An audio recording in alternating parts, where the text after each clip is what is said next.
Excuse me, ma'am. Yes? Could you help me get something to eat? I'm sorry, I can't. Anything would help. I really have to go.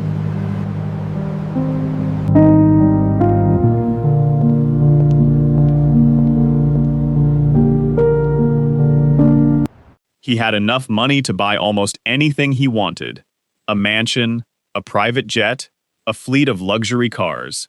But tonight, he wanted to discover something money could never buy. So he gave up his expensive suit, hid his identity, dressed like a homeless man, and walked into the streets with one simple request: "Can you help me?" He approached 10 women. What happened with the first 9 nearly convinced him that he already knew the answer. Then the 10th woman stopped. If this story got you hooked already, smash the like button and subscribe. Let's get into it. Nathaniel Cole, 42, worth just under $9 billion, chairman of a company whose name appeared on buildings in 6 cities, had been standing outside one of his own hotels 3 weeks earlier when he witnessed something that lodged itself in his chest and refused to leave.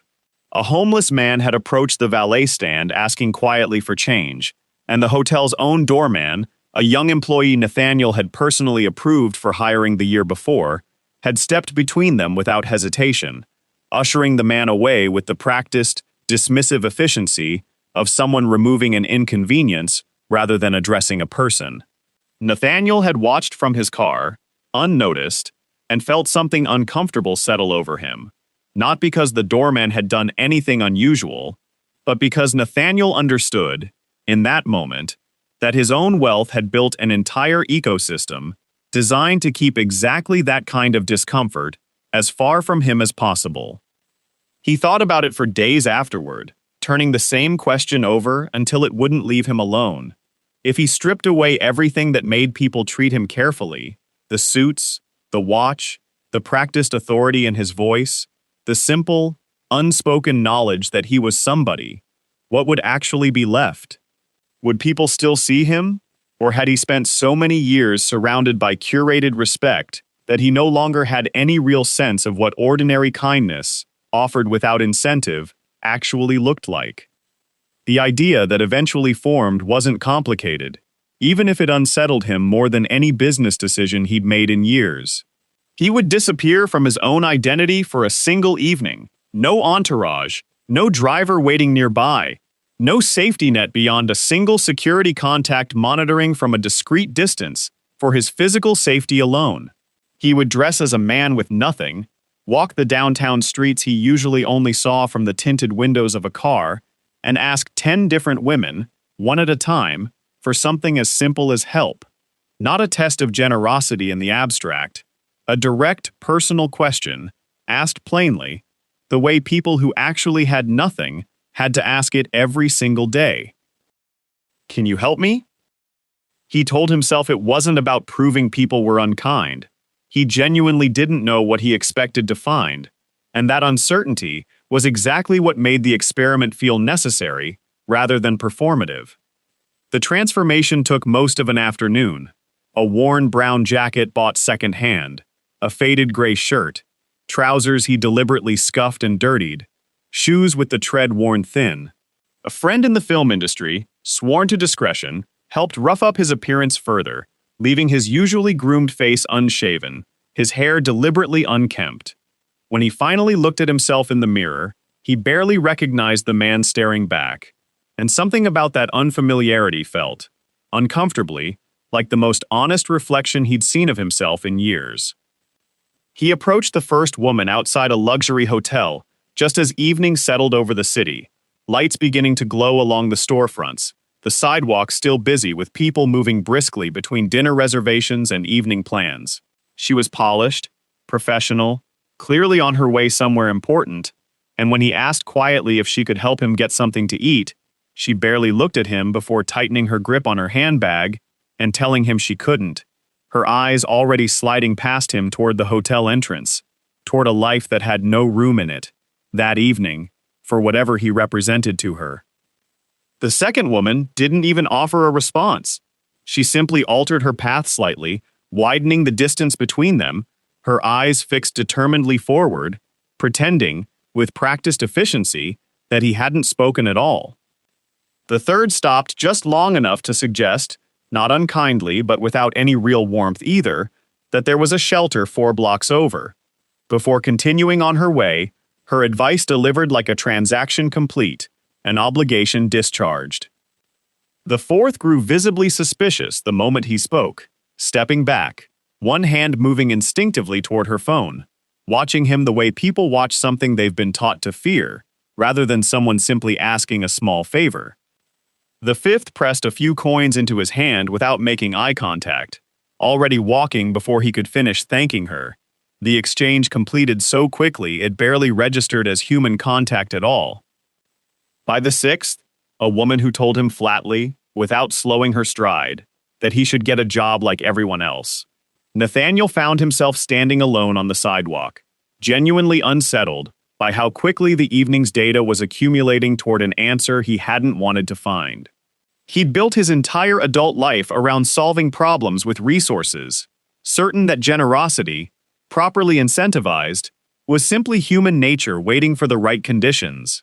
Standing in worn shoes on a sidewalk that had suddenly grown very cold, he wasn't sure that was true at all. He had 4 women left to approach, and no idea yet that the most important encounter of his entire evening hadn't happened yet, and was, at that very moment, still 4 blocks away, closing a small, struggling diner for the night, with barely enough left in the register to cover her own bus fare home. The 7th woman walked past him so completely that Nathaniel wasn't entirely sure she'd registered his presence at all. Earbuds in, gaze fixed somewhere past him, the particular kind of practiced invisibility city life taught people to extend toward anyone asking for something on a sidewalk. He didn't take it personally, not exactly, though something in him noted, with quiet discomfort, how easy it apparently was to simply not exist to someone when you had nothing to offer them. The 8th woman did stop, and for a moment his hopes lifted slightly, watching her dig through a shopping bag until she produced a half-eaten sandwich, wrapped and slightly crushed from being carried. She held it out to him at arm's length, her expression carefully arranged into something that wasn't quite disgust, but wasn't far from it either. And when he thanked her, she gave a short, dismissive nod and said, "Try to clean yourself up a bit. People would probably be nicer to you," before walking away, seemingly satisfied she'd done her part for the evening. Nathaniel stood holding the sandwich for a long moment, turning her words over. She hadn't been cruel, not exactly. She'd been kind in the narrowest possible sense, generous with an object, while withholding anything resembling actual respect, treating him like a problem that needed managing, rather than a person standing in front of her. It stung in a way he hadn't fully anticipated, not the refusal, which he'd braced for, but the particular flavor of charity that came wrapped in condescension, generosity offered as a means of correction rather than connection. The 9th woman didn't even slow down long enough for him to finish his sentence, cutting him off mid-request with a clipped, "Not today," delivered without looking at him directly, already 3 steps past him before the words had fully left her mouth. 9 attempts. 9 variations of the same quiet dismissal, ranging from outright hostility to a kindness so hollow it felt worse than refusal. Nathaniel found a low concrete ledge outside a closed storefront and sat down heavily, the sandwich still in his hand, untouched, watching the evening crowd move past him in both directions, entire lives happening within a few feet of him that he had, until tonight, never once had to notice from this particular angle. He thought about ending the experiment there. He had enough now, he told himself. Enough evidence, enough discomfort, enough confirmation of something he'd suspected, but never wanted to fully believe about how thin the veneer of decency actually was, once appearance suggested there was nothing to gain from extending it. He could call his security contact, have a car meet him 2 blocks over, go home, and quietly fold this entire evening into a private, permanent disappointment about human nature that he'd never discuss with anyone. But he'd told himself 10 women, and something stubborn in him, The same instinct that had built a company from nothing decades earlier, refusing to accept an early failed quarter as the final verdict on anything, insisted on finishing what he'd started. He walked another 4 blocks, past shuttered storefronts and quieter streets, until he came to a small diner tucked between a laundromat and a shoe repair shop, its neon sign flickering, half its letters burned out, the kind of place that survived on regulars rather than foot traffic. Through the window, he could see a woman inside, moving through the closing routine, flipping chairs onto tables, running a mop over worn linoleum, counting out a thin stack of bills at the register, with the careful, practiced efficiency of someone who'd learned exactly how far a small amount of money needed to stretch. She looked up as he approached the door, and for a moment, Nathaniel almost turned away, aware of how late it was, aware that she was clearly finishing a long shift and had every reason to want him gone, rather than lingering at her door, asking for anything at all. But something in her expression, even through the glass, was different from the 9 faces that had passed him already that evening. Not wary, not performing patience, just quietly, genuinely present, the way a person looks at someone before deciding anything about them. She unlocked the door before he'd even finished raising his hand to knock. "We're closed," she said. "But you look like you've had a rough night. You hungry?" Nathaniel stood in the doorway, holding a crushed sandwich he hadn't touched. 9 refusals settled heavy in his chest, and found himself, for the first time all evening, unable to immediately answer. Her name, he learned within the first few minutes, was Renata, and she'd been running the diner's closing shift alone for the better part of 3 years, ever since the owner cut back staffing to survive a slow stretch that had never quite fully recovered. She waved him toward a booth without ceremony, disappeared into the kitchen despite having already shut down half the equipment for the night, and came back 12 minutes later with a plate of eggs, toast, and reheated soup that clearly hadn't been part of any official closing time menu. "It's not much," she said, setting it down in front of him, "but the stove's still warm, and it seemed a shame to let it go to waste." "You didn't have to do this," Nathaniel said, and meant it more than she could have known. "I know," Renata said simply, sliding into the seat across from him, instead of returning to her closing tasks. That's kind of the point of doing it. She didn't ask him for identification, didn't ask what had brought him to her door at this hour, didn't perform the particular caution he'd grown used to over the last several hours. She simply sat with him while he ate, asking easy, unhurried questions, where he usually stayed, whether he had somewhere safe to be that night, whether the sandwich in his jacket pocket, which she'd noticed immediately, had been from someone at least trying to help even if it hadn't looked like much of an effort.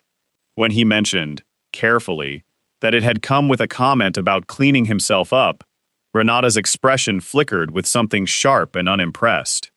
"People love feeling generous," she said, "as long as it doesn't cost them any actual respect. Food's easy to hand over.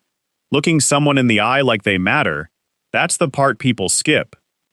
Nathaniel studied her as she spoke, noticing details he hadn't at first, the fraying cuffs of her uniform, carefully mended more than once, the way she glanced instinctively at the register every few minutes, with the particular vigilance of someone whose margins left no room for error. This wasn't a woman with comfortable resources deciding, on a whim, to be kind to a stranger. This was someone clearly stretching her own thin circumstances to make room for him anyway, and the realization settled uncomfortably in his chest, heavier than any of the 9 refusals had. "Can I ask you something?" he said carefully. "You're closing up alone, this late, and it doesn't look like business here is exactly thriving. Doesn't part of you resent being asked to give away food you probably need to account for by the register?" Renata considered the question seriously, instead of brushing it aside.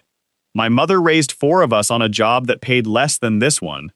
There were nights growing up when a neighbor showed up at our door with exactly the kind of meal I just made you.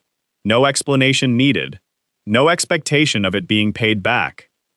I used to ask her the same question you just asked me. Why give something away when we barely had enough ourselves? She always said the same thing. You don't wait until you have plenty to start being decent to people. If you wait for plenty, you'll be waiting your whole life, and decency will have passed you by the entire time. Nathaniel sat with that for a long moment, the soup going lukewarm in front of him, 9 refusals and 1 honest kindness, rearranging something fundamental in how he understood the evening. "Doesn't it scare you?" he asked, "letting a stranger into a closed restaurant this late?" "I could be anyone." Renata shrugged, unbothered. "You could be. Most people who ask for help aren't dangerous, though.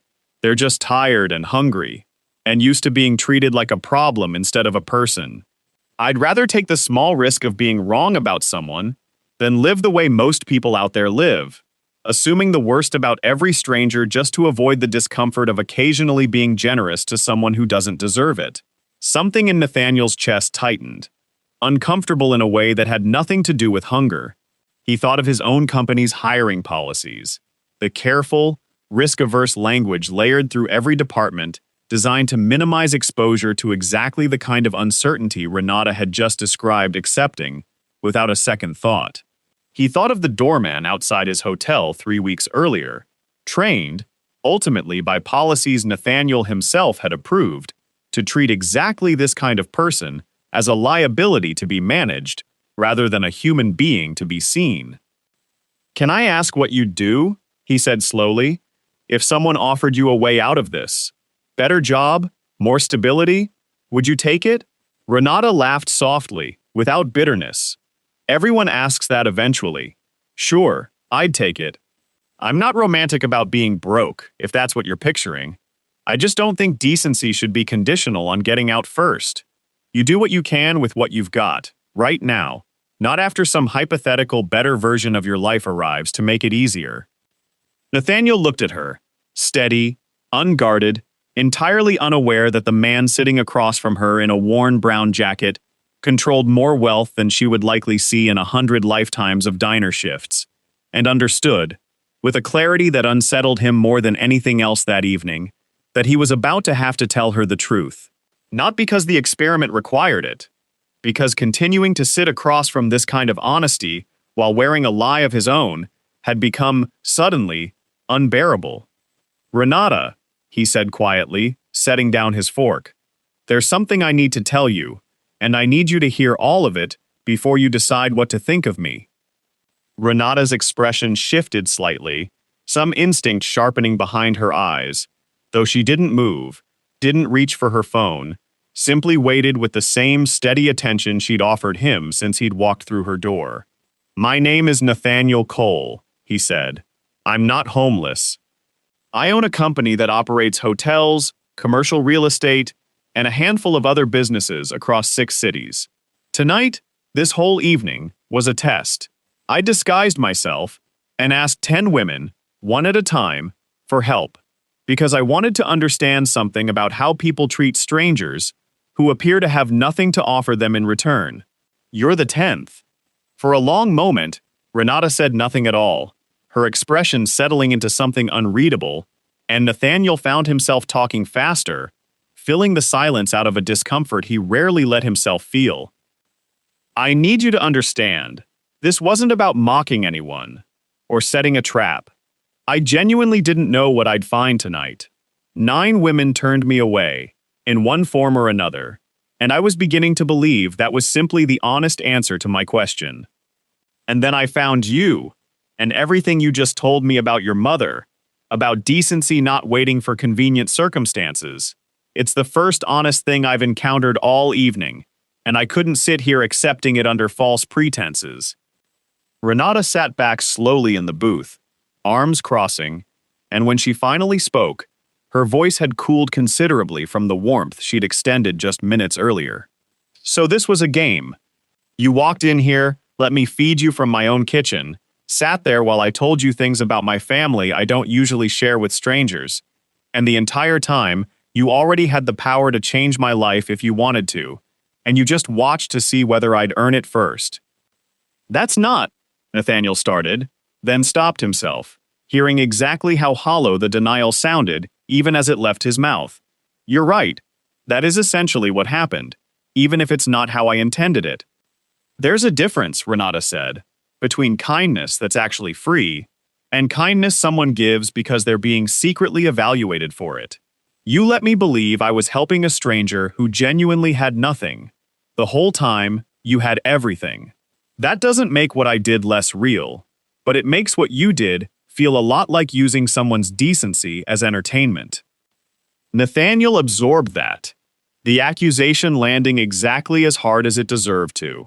You're right to be angry. I think somewhere in planning this, I convinced myself I was studying kindness objectively, the way I'd study a market before making an investment decision. I didn't fully consider that the people I was testing were real, with real evenings, real exhaustion, real vulnerability I was exploiting for information I could have found other ways if I'd been willing to be honest from the start. Then why weren't you? Renata asked. Why not just walk in here as yourself and ask people how they'd treat a stranger with nothing, hypothetically? Because hypothetical answers are worthless, Nathaniel admitted. People say what they believe about themselves. It's only when something actually costs them, time, comfort, a portion of food they can't easily spare, that you find out what's true.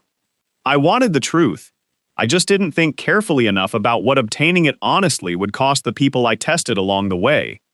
Renata was quiet for a long moment, studying him with an expression that had softened only slightly, still guarded, still working through what she'd just learned.